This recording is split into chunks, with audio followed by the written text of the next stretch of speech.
In every group, conflicts are inevitable. It's simply human nature rearing its messy head. But what if isolating the prime instigator could swiftly restore harmony? Controversial philosopher Robert Greene poses this provocative solution through Law 42. Strike the shepherd, and the sheep will scatter. Here's a deep dive into the core principles behind this divisive doctrine. 1. The solitary source of strife. At its core, Law 42 calls for pinpointing and stopping the one bad person ruining the group's happiness. Instead of wildly swinging at the many signs, Greene tells us to go hard on the root cause. That nasty leader stirring up unrest through their grumpy personality and ability to disrupt. Cut off this poisonous snake, Greene promises, and the rest of the sheep will rapidly lose their destructive energy, drifting apart without their charming shepherd to unite and guide their collective grumpiness. It's a brutally effective solution the old Athenians used through ostracism, an yearly vote kicking out the citizens seen as most divisive for 10 long years.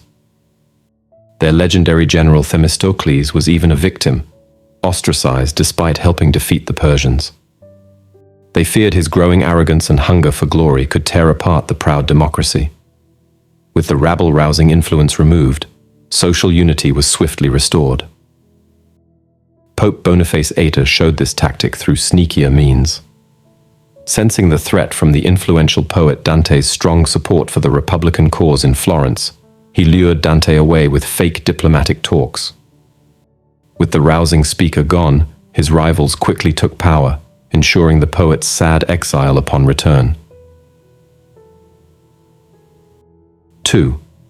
The pull of charismatic figures.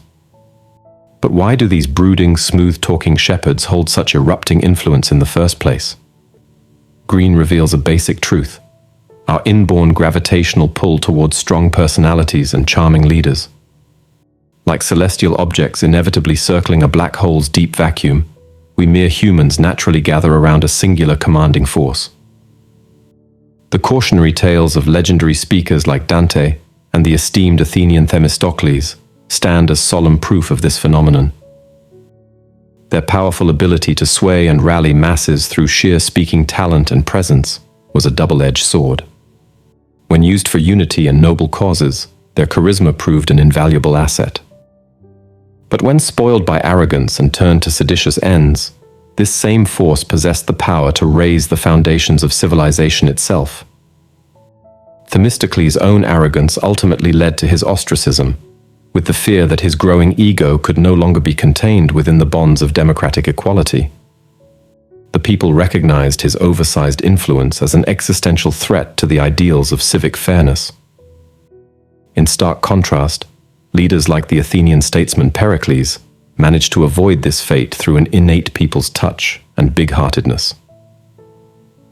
By staying closely connected to the masses and never breeding resentment with airs of lofty superiority, Pericles channeled his immense charisma into a unifying force. His skillful mastery of this delicate balance allowed him to remain a respected voice for unity. Thus, recognizing these awe-inspiring individuals, these black holes of charisma amidst the grand stage, must remain a leader's top duty. Are they binding forces lifting the group toward enlightened ideals? Or are the telltale cracks of sedition and self-promotion beginning to appear? 3. The Cunning Playbook.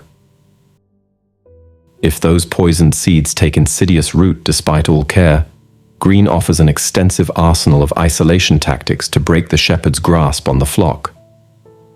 The bluntest and most obvious: outright exile, the permanent cutting off of the bad influence from the group's body. But there are countless cunning variations on this primal theme for the more clever leader. You could pursue physical separation by reassigning the rabble-rouser to a distant outpost, smoothly banishing them without burning the bridge to return.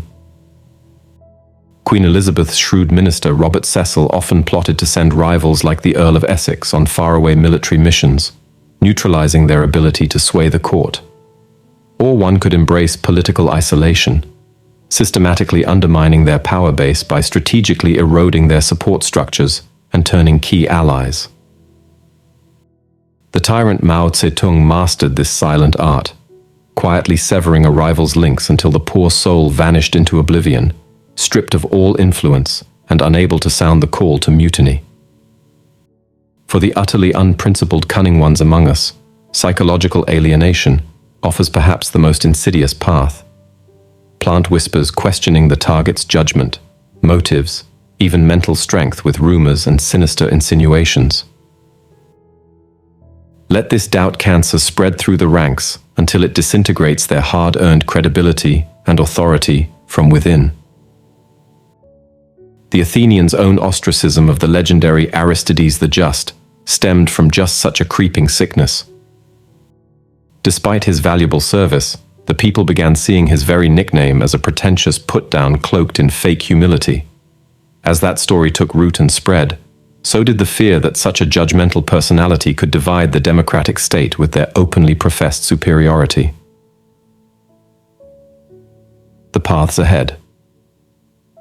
Of course, neither Greene nor I universally recommend such heavy-handed and extreme tactics as the default. Moral leaders will embrace open communication, conflict resolution, and earnest inclusion of all as the noblest paths wherever possible. By proactively assessing group dynamics and bravely addressing tensions before they harden into outright division, one can often diffuse and reintegrate destructive personalities back into the whole. Rediscovering the shared ideals and values binding the collective can rekindle the all-important sense of unified purpose.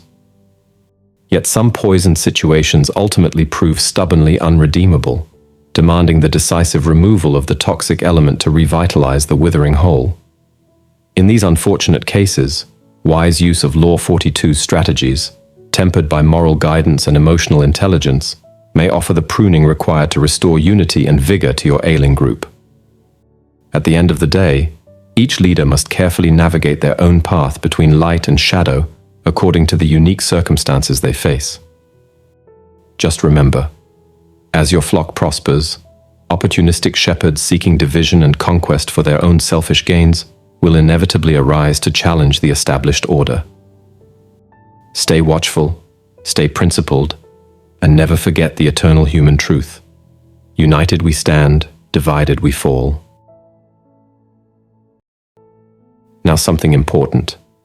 Make it a daily habit to learn something truly beneficial that enhances your life. Remember, the content you feed your mind is like nourishment for your brain. Be deliberate in your choices. Otherwise, be wary. Algorithms are often crafted to manipulate your thoughts. Reflect on that. Now, we're excited to announce that we're now welcoming contributions through subscriptions to aid our upcoming projects and bring you exceptional content. Join us by subscribing today